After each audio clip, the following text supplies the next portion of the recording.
बिस्मिल्लाहिर्रहमानिर्रहीम। अस्सलाम वालेकुम। अल्लाह पाक के प्यारे और आखिरी नबी सल्लल्लाहु अलैहि वसल्लम के तशरीफ लाने से जहाँ दुनिया के बहुत से ऐसे से कुफ्र और शिर्क का खात्मा हुआ, बातिल रस्में खत्म हुई, वहीं यतीमों के माल और औरतों के हकूक मेरास के सिलसिले में भी तफसीली अहकाम नाजिल हुए। हजूर अकरम सल्लल्लाहु अलैहि वसल्लम की तशरीफ आवरी के नतीजे में औरतों पर होने वाले एहसानात में से एक अजीम एहसान ये भी है कि खवातीन को भी विरासत का हकदार करार दिया गया। इस्लाम से पहले औरत मेरास के हक से न सिर्फ महरूम थी बल्कि खुद ही सामाने मेरास बनी हुई थी। इसके बरक्स इस्लाम ने मर्दों और औरतों दोनों को विरासत के माल में हिस्सेदार ठहराया। चुनाचे पारा 4 सूरह निसा आयत नंबर 7 में अल्लाह पाक इरशाद फरमाते हैं, मर्दों के लिए इस माल में से विरासत का हिस्सा है जो माँ बाप और रिश्तेदार छोड़ गए, और औरत के लिए उसमें से हिस्सा है जो माँ बाप और रिश्तेदार छोड़ गए। माले विरासत थोड़ा हो या ज्यादा, अल्लाह ने ये मुकर्रर हिस्सा बनाया है। इस आयत मुबारक की तफसीर में लिखा है कि जमाना जहालत में औरतों और बच्चों को विरासत से हिस्सा न देते थे। इस आयत में उस रस्म को बातिल किया गया।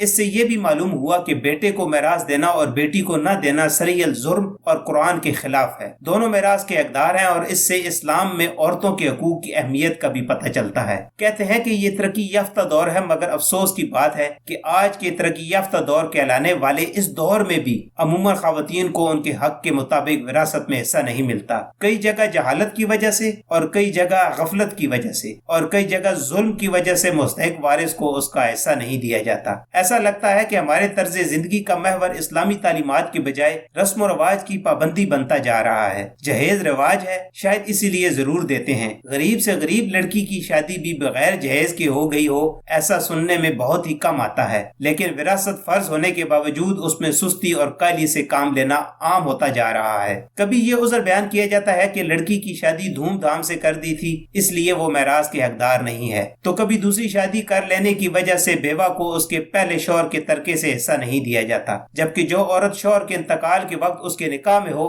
उसे शरई एतबार से अपने शौहर की विरासत से हिस्सा मिलेगा। अगरचे वो इद्दत पूरी होने के बाद दूसरी शादी कर ले, जब भी उसका हक विरासत बाकी रहता है, खत्म नहीं होता। बाज़ औक़ात विरासत की हकदार औरतों जैसे बेटियां और बहनों को दीगर रिश्तेदार अपना हिस्सा न लेने और लिए बगैर माफ कर देने का कहते और इस पर जोर देते हैं, जबकि माफ करने या करवाने से इनका हिस्सा खत्म नहीं होगा। मर्दों पर लाजिम है कि वो हकदार औरतों को उनका हिस्सा दें और खानदान की औरतें भी इसमें अपना मुस्बित किरदार अदा करें। नीज अपने प्यारे नबी सल्लल्लाहु अलैहि वसल्लम का ये फरमान भी जरूर अपने पेश नजर रखें। चुनाचे अल्लाह पाक के आखिरी नबी मोहम्मद अरबी सल्लल्लाहु अलैहि वसल्लम ने इरशाद फरमाया, यानी जो शख्स अपने वारिस की मेरास काटेगा, अल्लाह पाक क़यामत के दिन जन्नत से उसकी मेरास को काट देगा। मेरी औरतों से गुजारिश है कि वो अपनी हम सिर्फ को मिलने वाली शरई हक की वसूली में मावन मददगार बने। अगर आप माँ हैं और बेटे गैर मुनसिफाना तकसीम का फैसला कर रहे हों तो गैर जानिबदारी के साथ अल्लाह पाक के अहकामात और उसके प्यारे हबीब सल्लल्लाहु अलैहि वसल्लम के फरामीन पर अमल पैरा होने की हिदायत और ताकीद करके न सिर्फ अल्लाह की रजा की हकदार बन सकती हैं, बल्कि औलाद में इंसाफ करने की रोश इख्तियार करके खानदान को टूटने से भी बचा सकती हैं। अगर आप भाभी हैं तो अपने शौहर को बहन का हिस्सा दबा लेने की तरगीब देने की बजाय अपनी नंद के हकूक की अदायगी में मददगार बने।